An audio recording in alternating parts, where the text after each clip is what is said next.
Well, welcome to Table 45. We are glad that you're here. I brought an extra table, like I said I would, so I'll keep making more during the week. So we're glad that you're with us today.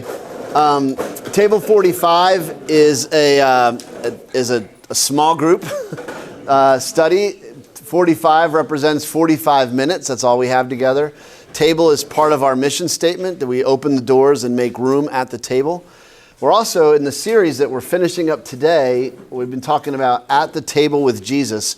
We're taking a look at all the times that Jesus had a meal with someone in the Bible and who was at that table and what happened at that meal and then how that applies to us. So that's what this is about. Glad you're here. If you're first time with us, we're so thrilled that you're here with us. I wanted to review all the tables in this series, especially if you're new, because it might be helpful. But the first week we talked about the table of invitation and who was invited at the table. You remember? Well, who's ultimately invited to God's table?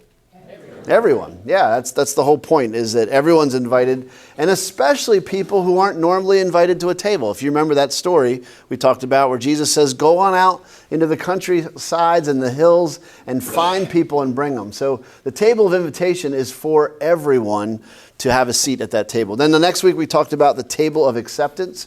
Who's accepted at Jesus' table? Everyone. Not a trick question. Everyone's accepted at Jesus' table, which should be encouraging to us. You're invited too. You're accepted too. But it also means at the tables that we have to accept those who show up at our tables, right? So that's the pattern. Then we talked about the table of provision. Who's the provider? God's the provider, right? Which is really freeing, because all we have to focus on is inviting and accepting, and let God do the provision, right? So it's really freeing. Then we talked about the table of presence. Whose presence matters at the table? Yeah, this is where the Sunday school answer works, right? Jesus. Jesus is, his presence matters. That's why the John the Baptist said about Jesus, his cousin, he said, he must increase and I must decrease. So it's really important that when we're inviting people to our tables, that we have a spot for Jesus and we highlight, hey, the reason we're at our tables is because of Jesus. But who also is important? Whose other presence is important at that table? Yours. Because what good is it if you invite someone to come to your table and you don't show up? I say this all the time in student ministry when you have a child, any age really, but so many parents have come to me over the years and are like, Rod, my kid's kind of messed up, and if he could spend time with you, then I know you'd set him on the right path. And I've always been like, you're crazy.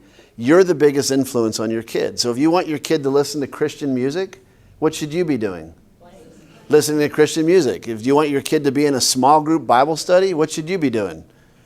Get yourself in a small group Bible study. And this is how it works, right? And so we can't say to other people, hey, you should come to this table of our church, and then you not show up. You got to be there too and be a presence.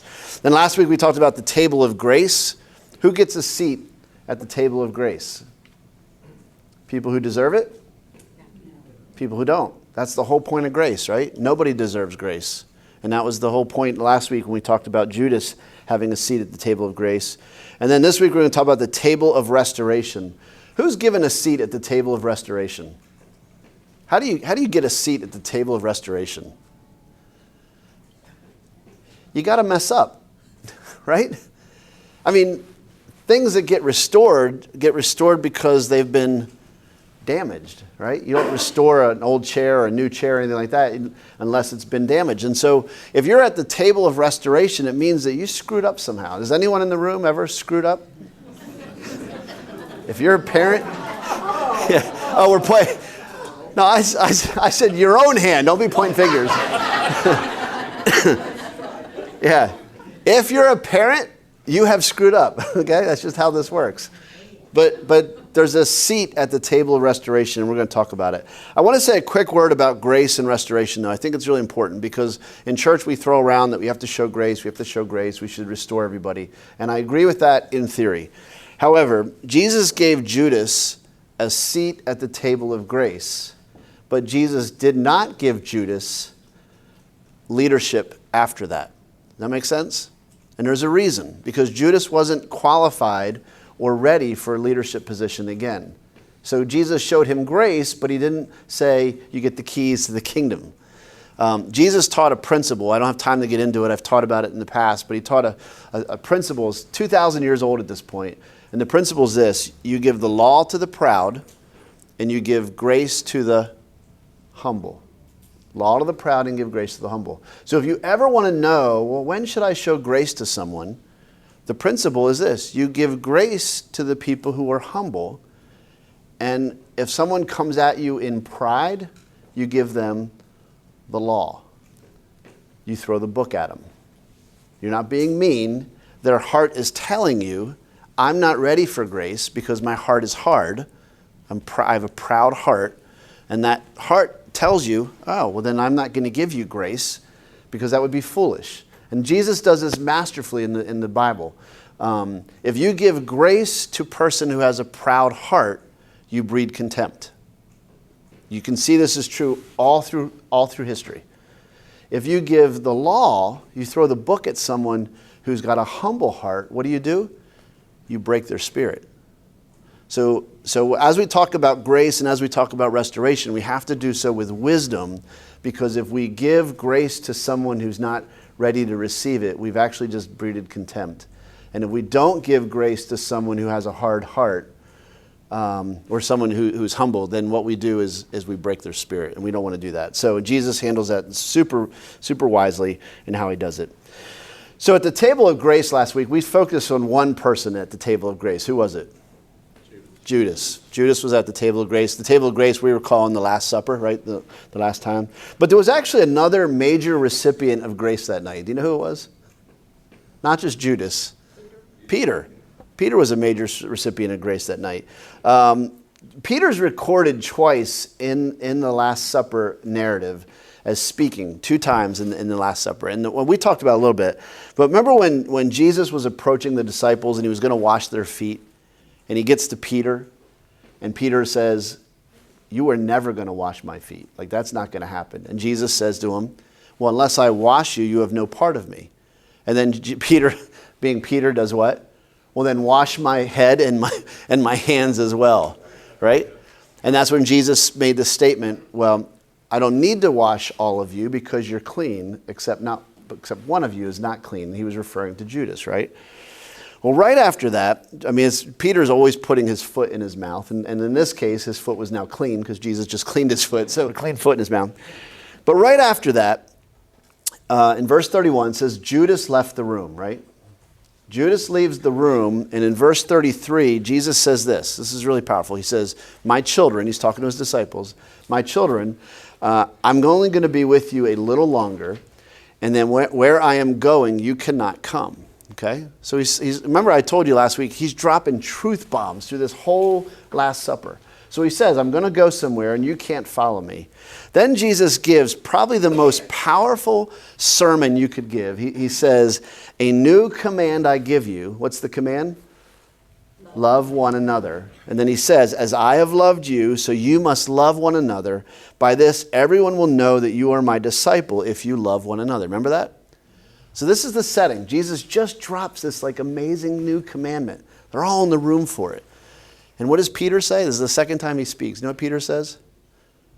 Where are you going again? Can you imagine if I said to you, hey, look, after this meal, I'm gonna give you pizza. But before I give you pizza, I'm gonna leave you with this really, really strong command. I want you to love one another.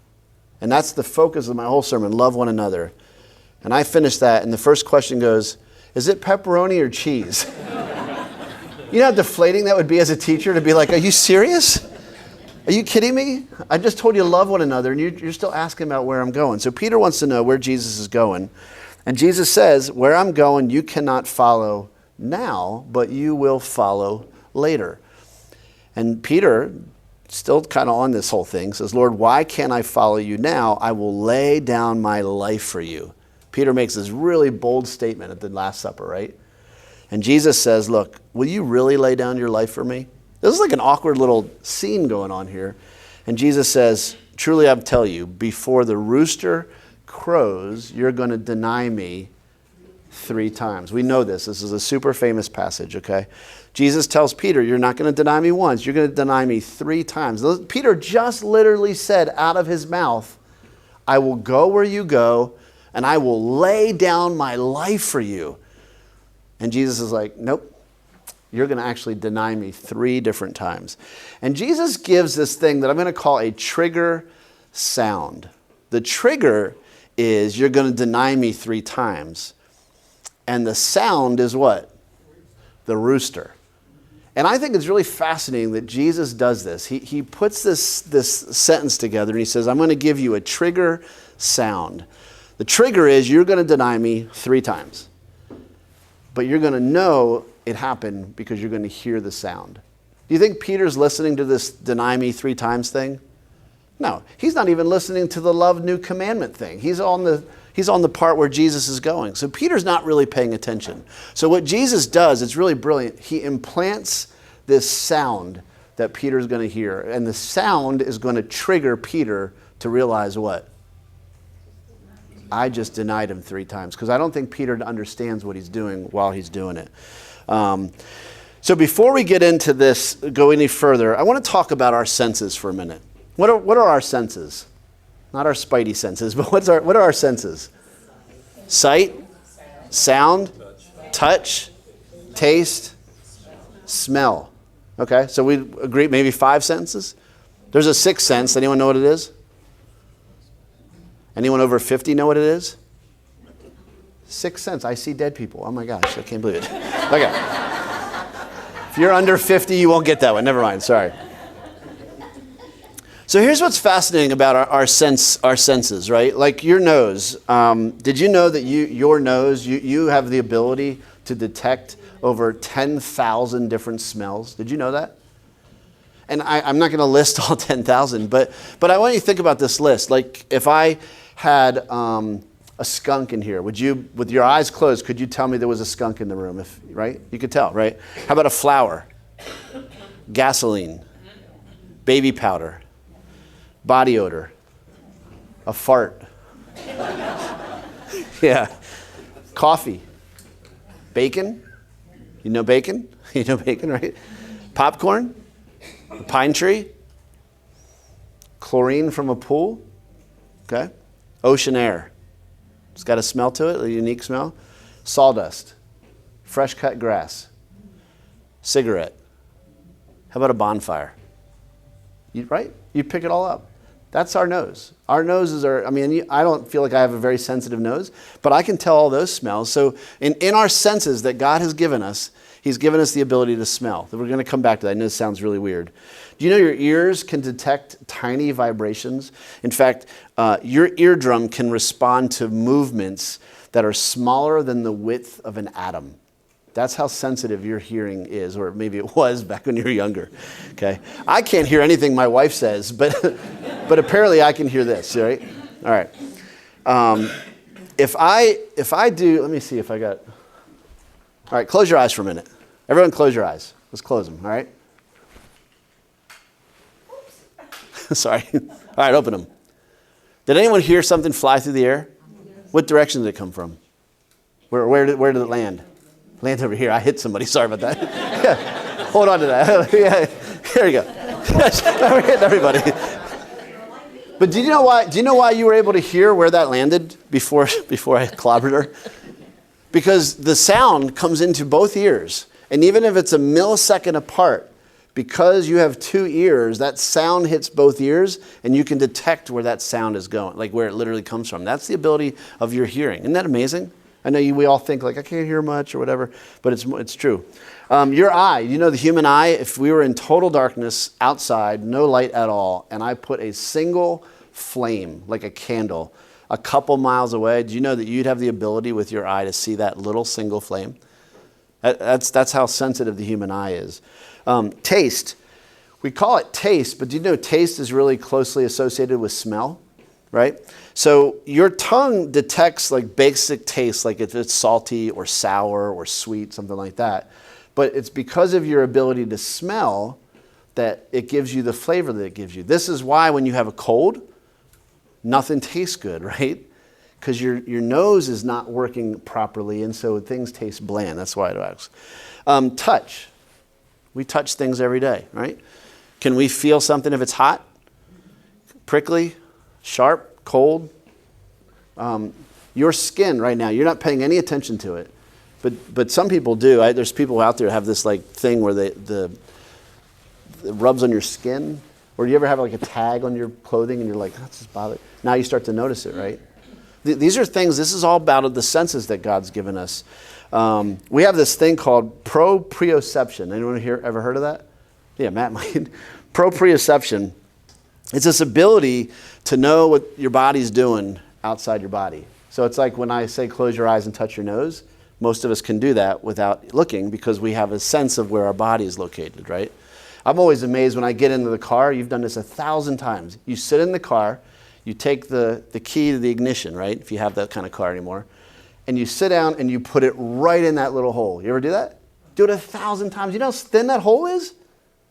I mean, it's super thin, and I'm always amazed. I sit down, it goes right in. Why? Because I have proprioception. I know kind of how my body is outside my body. We have this other thing called interoception, which is what's happening in your bodies. You ever feel hunger? You're sensing something's going on inside. You ever hear heartburn? You ever feel your heart race? Yeah? You listen to your breathing? We don't even pay attention, but you're breathing, and you don't always pay attention to it. And this is one of the things about our senses is that all of our senses work together. They're not just these 5 individual senses that are happening. They all work together, and they work together for a reason. And one of the things that I think is really amazing about it is that your brain filters out most of it because it would be overwhelming. Can you imagine if you could feel everything about your clothing, and you're hearing all the things, and you're smelling all the things, and it would be sensory overload. There's something you guys see every single second that you're looking. You're looking at it right now, and you don't even know you're looking at it. As you're looking at me, this thing is right in between your eyes. What is it? Yeah, look down at your nose for a minute. Y'all are like, you see past your nose. It's there. But your brain filters it out because no one wants to look at our nose all day, okay? And I bring all this because we're going to see Jesus use senses in a way that's really unique in this passage of Scripture. So before we get to that, underneath your placemat, there's some questions. I want you to think about. I want you to talk in your group. Is there a song? Is there a sound? Is there something that when you hear this song or sound or voice, it takes you back? A memory 10, 20, 30, 50 years ago. What's that song or sound? And then the second thing, is there a smell that when you smell this smell, it immediately invokes a memory? And it could be as far back as you can go. It could be something from yesterday. But talk about that in your group. What song or sound or smell, and we'll get back as a group. So go for it.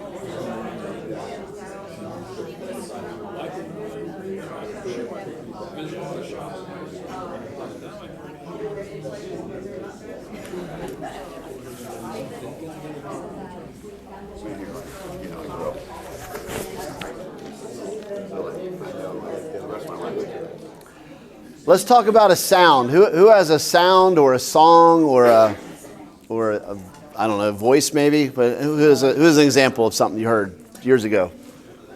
What sound comes to mind? Being a pastor's son, Old Rugged Cross. Old Rugged Cross. What's it bring you back to? My confirmation Sunday. Confirmation Sunday. Okay, good. All right, that's good. Who else? Anyone else have a song? Yeah. The song, The Rose. The Rose? My husband and I. So today, if that song was played, you'd immediately go back, right? Is that right? Exactly. Yeah, that's amazing. Okay. Who else? Who else got a song or a sound? Pearl Jam. Album. Pearl Jam? High school? Yeah, yeah. Okay. Pearl Jam. That's very good. Who else? What other song? Who else? It doesn't have to be a good sound either. It could be a bad sound. It doesn't have to be positive necessarily. It could be a hard memory. But who else has got a memory of a sound or a noise? Or I was at this is a different one. But I was on a youth camp once. We were on a school bus. We were taking a bunch of teenagers tubing down a river, and I was in the very back of the bus, and a guy, one of our youth leaders, was getting off the bus, and they were kind of dropping him off real quickly at this entrance to the tubing. And as he was opening the door to get off the bus, we saw a pickup truck coming on the shoulder of the road, unaware that a man was about to jump out. He got hit in front of a bus full of middle schooler kids, and the sound of his skull cracking, I will never forget. Never forget. Takes me immediately back. And I don't hear that sound very often, but it's a sound. It's unmistakable, right? So I told you before, a sound, whenever I hear The Gambler, I think I may have told you this in a previous talk, but I used to sing, my sisters were 10 years younger than I am, and when I would put them to bed at night when I was babysitting, they always wanted a song and a prayer, because that's what my mom did, and my mom sang them like very appropriate songs. Well, I was like 13. I didn't know any appropriate songs. All the music I listened to was really bad.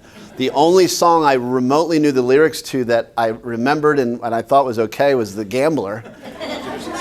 So I'm singing to on a warm summer's eve on a train bound to nowhere. But I can't hear that song anymore without thinking way back to when I was babysitting my sisters, So it's powerful. Songs are powerful like that. How about a smell? Is there a smell you can think of that takes you back? Yeah. The ocean. The ocean. All right.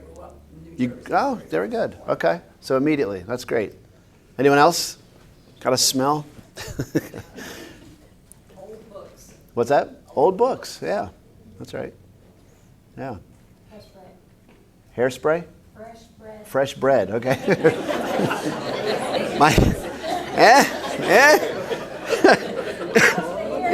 You haven't listened to hearing. Yeah. Yeah. My first memory of the first home I lived in, they had honeysuckle out in the yard. And every time I smell honeysuckle, it takes me back to when I was 5, Elverson, Pennsylvania. So, well, the reason you remember the sounds and the smells is because all of these senses, especially sound and especially smell, are tied to memory. It's not an accident. That's why when you hear Pearl Jam, you're back at a high school dance. That's why when you smell the smell, you're immediately taken back. That's kind of how it works, because your body is constantly trying to connect your present with your past. It's just innately in how we're wired. So Peter was told something shocking by Jesus. Jesus says, "You're going to deny me 3 times." Peter just said, I'm going to lay my life down for you. It's not going to happen. So Jesus gives him a sound. Okay. You don't know you, Peter. I know you. I'm going to give you a sound, because when you hear the sound, you're going to see something. So if you look at your page there on your table, you've got on one side it'll say denial number 1 and denial number 2. If you look at that page, it just very quickly, it's Peter. This is where the denial happens. We were just in John chapter 13. That's the Last Supper. That's where Peter and Jesus are having this conversation about him being denying Jesus. Now we fast forward to John 18. By John 18, Jesus has already been arrested, and he's already been taken away into custody. And at that point, it says Simon Peter and another disciple were following Jesus. And then it says that he was in this courtyard, and a servant girl was on duty there and brought Peter in. And she says, "You aren't one of this man's disciples, are you?" And Peter says, "What? I am not." Now, I don't think Peter is understanding that he just denied Jesus, right? He's not connecting that dot. Then it says it was cold, and the servants and officials stood around, what? A fire that they had made to keep warm. Peter was also standing with them, warming himself. What's he doing? Peter's standing by a fire, right? Okay. Do you ever been around a fire? It's kind of unmistakable, right? Do you know the warmth of a fire? The smell of a fire, right? All that? Okay, that's where Peter's at. That's the first denial. And then the second one, John 18, you go down a little bit. What does it say? It says he's standing there doing what? Warming himself. He's still there, same spot. And they asked him, "You aren't one of his disciples too, are you?" And he says, "I'm not." I'm sorry. It says, "Didn't I see you in the garden?" And Peter denies it. So this is, you see here in the last passage, there's 2 more denials. Peter says, nope, wasn't me, not me. And what happens? A rooster crows. And the rooster crows, and what's Peter's first thought? Oh man, I heard there was going to be a rooster crowing. The rooster crows. I don't think Peter connected the dots until he heard the rooster. Because I don't think he was, after denial 1, going, well, that was the first one. That won't happen again. I don't think after the second one. I don't think he was putting it together, because in real time, he can't believe this is him. Because remember, just moments earlier, he was saying, I will lay my life down for you. This will never happen. And now he's getting caught and getting caught and getting caught in these denials, and the rooster crows, okay? Flip the page. Next page over. We got to move through quickly. So Jesus shows up 3 different times to his disciples after he had risen from the dead. And this is the 3rd time. He's by the Sea of Galilee. He's got Peter, Thomas, Nathanael, the sons of Zebedee, James and John, and 2 other disciples. So a bunch of them are together. Peter says, I'm going out to fish. What was Peter's past life? Fisherman, right? So he's going out to fish, and they say, we'll go with you. They go out in the boat, and they catch nothing. Early in the morning, Jesus is standing on the shore, and the disciples don't know it's Jesus. He calls out to them, hey, friends, have you any fish? They yell back, no. He says, throw your net on the right side of the boat, and you will find some. And when they did, they were unable to haul the net in because of the large number of fish. Then the disciple whom Jesus loved said to Peter, it is the Lord. And as soon as Simon Peter heard him say it is the Lord, he wrapped his outer garment around him, jumped into the water. And when they landed, they saw a fire of burning coals there with a fish on it and some bread. That word fire, you see that there? Did we see that before? Was Peter around a fire? Just briefly. The word there for fire, it's in the Greek. There's only 2 times it's mentioned in the entire Bible. And these are the times. When Peter is at the courtyard, he's by a fire, and the word in the Greek is called anthrakia. That's the word. And then the second time it's used is right here where Jesus is making breakfast. It's anthrakia. It's where we get the word anthrax. The reason we get anthrax from it is because when you get anthrax, you the boils, you get these boils and sores that turn black as coal, right? That's where it comes from. This word is Jesus planted a trigger sound before. Now what's got this fire, it's now a trigger smell, right? Because Peter is around this fire. It's a trigger sensation for Peter. So Jesus says, bring some of the fish you've caught. Peter climbs back into the boat, drags the net ashore. It's full of large fish, 153. Jesus says, come and have breakfast. They take the bread. Jesus gives it to them. They did the same with the fish. This has got to be awkward, right? Because Jesus has now shown up 3 different times to the disciples. And we know that he went to Peter twice, because it says in Luke that the Lord rose and went to Simon. And then later on, we know the Apostle Paul says that when Jesus appeared, he appeared to Cephas, which is another word for Peter, and then he appeared to the 12. So this is the 3rd time that Jesus is in front of Peter, but they have never had a conversation about what? About the denial. You think they should? Awkward. I mean, this is a big deal, right? Peter denied him 3 times, and Jesus hasn't addressed it yet. But Jesus is going to address it, and he's going to address it right here. And he does it in a really creative way. When they'd finished eating, Jesus says to Simon Peter, Simon, son of John, do you love me more than these? And he says, yes, Lord, you know that I love you. Then he says, feed my lambs. Then he says, Simon, son of John, do you love me? Jesus isn't forgetting what he just asked. What's he doing? He's intentionally going back to Peter and saying, do you love me? And Peter says what? Yes, Lord, you know that I love you. Jesus says, take care of my sheep. Then a 3rd time, Jesus says to Peter, Simon and John, do you love me? And Peter was hurt because Jesus asked him a 3rd time. And he says, Lord, you know all things. You know that I love you. And Jesus said, feed my sheep. I don't have time to get into it, but there is an amazing parallel between Peter's first calling as a disciple and his restoration by Christ. I have a sheet I can give it to you. I'll share it to you via email. But if you remember, where was Peter called by Christ the first time? What sea was he by? Galilee. Where is he now? Galilee. Where was Peter? What was he in the first calling? A boat. Where is he now? A boat. What was he doing when he was in that boat the first time? What's he doing now? Same. First time he was in the very beginning of that ministry. Remember they couldn't find any fish, and Jesus says, "Throw your net on the other side of the boat." And they pulled up such a number. What'd they do now? No fish. Jesus, and after both of those miracles, they recognized it was Jesus. Okay, so they got that correlation. Same fishing instructions, same miraculous abundance, same recognition of the Lord, and they both end with the same calling. We see it in the first one. He says to Peter, "I want you to follow me." And we see in this passage, what does he say? He says, "I want you to, do you love me? Do you love me? Do you love me? Feed my sheep, tend my lambs, feed my sheep." And then he says, "I want you to follow me." And we see that restoration.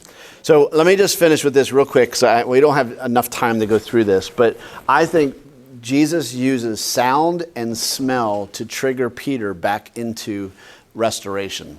Because Peter would remember he denied Jesus, and the sound would have been the rooster. Every time I think Peter heard a rooster from this point forward, what do you think he's thinking about? Man, I blew it.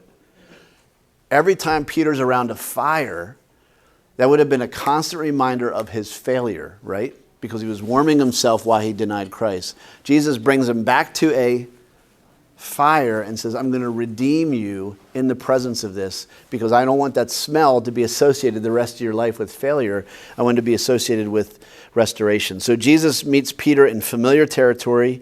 He comforts him before he confronts him. He says, "Do you love me?" He doesn't say, "How dare you deny me?" He does it in such a powerful way. We see that he reminds Peter of his original calling. We see that he publicly restores Peter. Why? Because Peter publicly denied Jesus. If Jesus would have restored Peter privately, when everyone else saw how public this was, would anyone have put their faith in Peter?